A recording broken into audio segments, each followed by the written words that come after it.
La semaine dernière, devinez, surgit de nulle part une info vitale parvenait à l'homme dragon. Une autre découverte. Pas dans le Montana cette fois-ci, mais sur une montagne en Roumanie.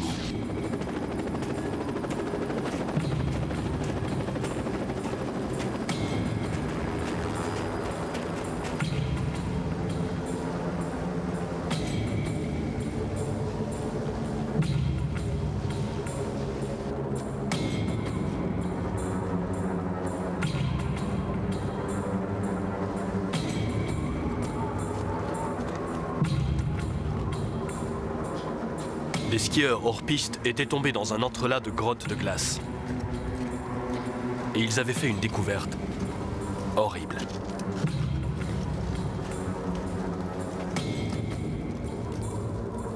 Un cadavre. Et qui ne portait pas le dernier cri en matière de tenue de ski. Il était ancien. La police ne pouvait rien tirer d'un cadavre du XVe siècle. Ça concernait des historiens, pas des inspecteurs. Mais les policiers étant ce qu'ils sont, ils ne purent résister à l'envie d'inspecter les lieux. Ils découvrirent un lieu du crime médiéval. Un massacre.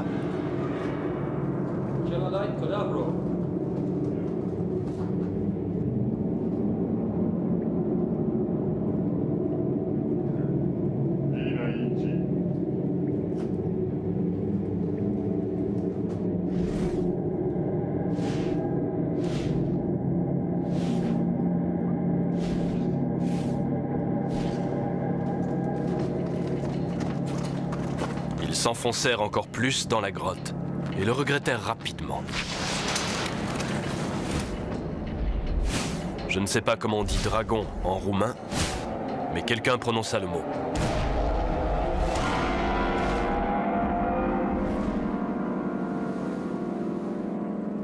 Les Roumains contactèrent donc le musée, à Londres. C'est un canular ou quoi? Le musée était des plus réticents. Il avait une réputation internationale à soutenir. La chose arriva à mes oreilles et je me dis que j'étais l'homme de la situation. N'ayant pas de réputation, je n'avais donc rien à perdre.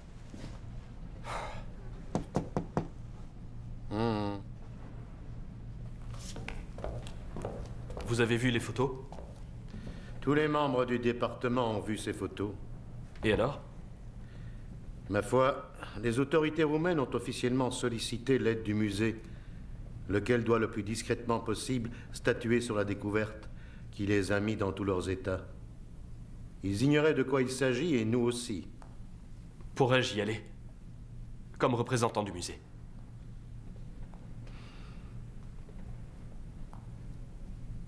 Je convoque le comité.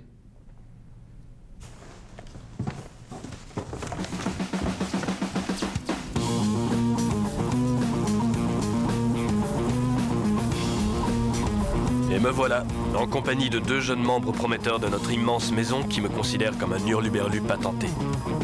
Nos ordres sont stricts. Si la chose est de quelque intérêt, la rapatrier à Londres. Si c'est un canular, présenter ses excuses et rentrer. Si l'affaire s'ébruite, je passe à la trappe. Je suis perdant dans les 2 cas. À moins, mais il y a une chance sur 1 million, que ce ne soit pas un canular. Peut-être qu'alors je pourrais redorer mon blason.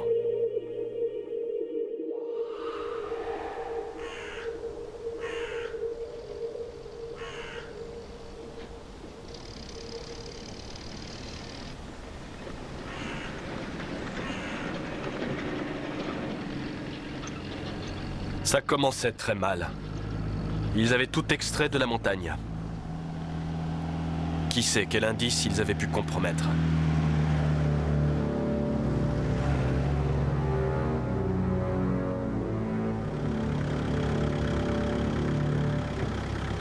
Nous étions dans un trou perdu, dans une morgue de fortune aménagée dans un hangar mangé par la végétation.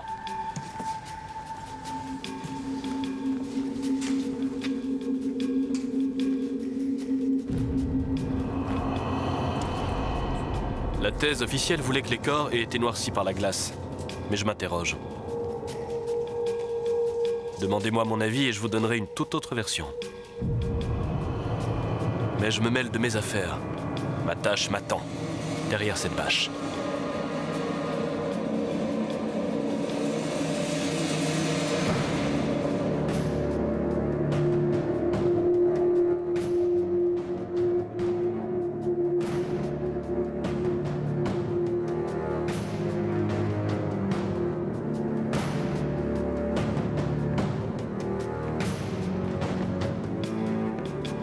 nous avait pas prévenus pour la carcasse.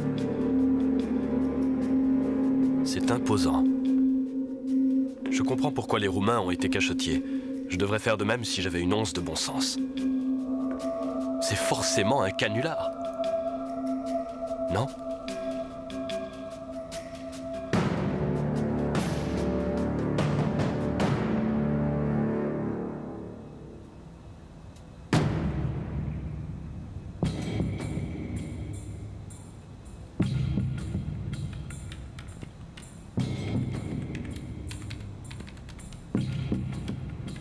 Entrons dans le vif du sujet. Il est minuit 5, nous sommes le 25 juin. Le docteur Tanner et son équipe sont forcés de pratiquer un examen scientifique avancé sur un animal non encore identifié. La peau est très réaliste. Trop bien conservée. Si c'est un canular, c'est le plus élaboré que j'ai jamais vu. Allez, mon trésor. Qu'est-ce que tu es ? L'épiderme est écailleux. Ça a une queue. Ces deux détails indiquent que nous sommes devant un reptile. Il a pourtant deux membres apparents qui s'achèvent par ce qui semblerait bien être des cerfs.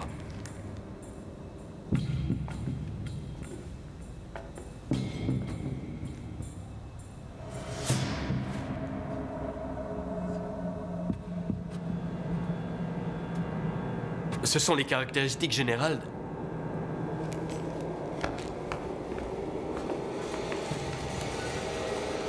Ce sont les caractéristiques des espèces volantes.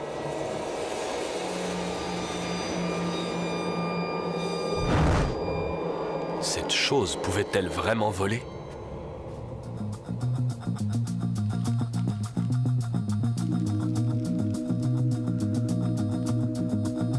Elle est trop lourde pour ses petites ailes. Elle n'aurait pas pu générer la poussée nécessaire pour soulever sa carcasse du sol. Et oui, pour voler, il faut obéir aux lois de la physique. Il y a un lien direct entre le poids, la puissance et l'envergure.